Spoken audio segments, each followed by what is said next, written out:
Hello, I hope you had a good week. We're doing questions and answers, and they're, as always, the merit of Rachalea Bas Rav Chaim Tzvi, to be an Ilui for Haneshama. Okay, my 7-year-old boy asked me about why he sees Goyim kissing in the street.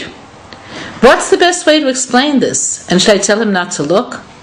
Isn't telling a 7-year-old not to look essentially saying, look? Thank you. Okay. What would you say to a 7-year-old boy if he saw somebody doing something that was authentically ridiculous, something that nobody ever does? Like, for instance, eating his shoe. So he would say, what's he doing? You say, eating his shoe. You say, what? I don't know. Okay. So it's easy to hide behind that. This is what they do, and I don't know what it is. It's not good enough. Even a 7-year-old could understand basic ideas about proper behavior. And you could say, what these Goyim are doing is they're kissing each other. Because to them, the only way they know how to say, I like you, is with their bodies. They don't know how to do it through the mitzvahs. And then you could talk about mitzvahs we do that show our love for each other. You could talk to him about ones that he knows. He knows about tzedakah. He may know about some chasadim. We're saying the people who we're very close to, who are like, we're so close to them that they're almost like us. Mommy, daddy, your sisters, those are the people who we kiss, the people who are close to. But everybody else, who their body and our body are not like the same body, we just do chesed to them. Now, the part of your question that you're not asking, which is what I suspect is underlying this, is explaining to children that they're Jews and not Goyim, and that they should take pride in it and feel connected to it. So, children are very, very materialistic, in case you didn't notice. They think very concretely, they're not big abstract thinkers. So you have to be able to give them a sense of this, that being a Jew is an accomplishment, an achievement, that we're chosen, that Hashem has high expectations of us.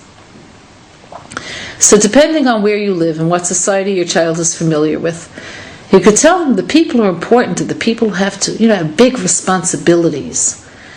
So, soldiers have to learn how to shoot. It takes a long time. If they're coming from a different society and they may appreciate things that are more close to our hearts. Say, look what a Rosh Yeshiva looks like. He had to learn the whole Gemara, and that's bigger than Chumash. When you're 7, you don't always grasp this. And he wears different clothes than you do. So he's like a general in Hashem's army. These are his madim. And when you do these things, you don't act like just anybody. You have special rules. So you could tell kids very frankly, we're different, we're special, and we have special rules. If that sounds like that you're saying we're superior, for a 7-year-old that's okay. It's okay if that's what he thinks. Don't worry about it. Okay, in your shir on facing the challenges, dealing with anger, you talked about anger and compared it through 3 kinds of people who were depicted in Mishlei: the Kasil, the Petty, and the Letz. You gave great advice to be able to deal with insults or insulting people whom a person comes in contact with. You also said that you should not give up on the person who is hurting you. You should daven for them and realize that there's a problem causing them to act the way they do. I have a relative who's very angry at me, and reconciliation does not seem possible. She feels that I continually let her down, and I have let her down, and truthfully she has no need for me. I feel that if I don't call, this person will feel that I've completely given up, that I'm angry. After I did call, the relative said my phone call caused her pain. I'm not angry or insulted anymore by the comments that are made. I'm just very disinterested in playing this game anymore. A simcha is coming up in her family, and she expects me and my entire family to be there. I have not told my children the details of our sad relationship. They just don't want to go because this person's resentment and pain could explode into horrific comments and behavior.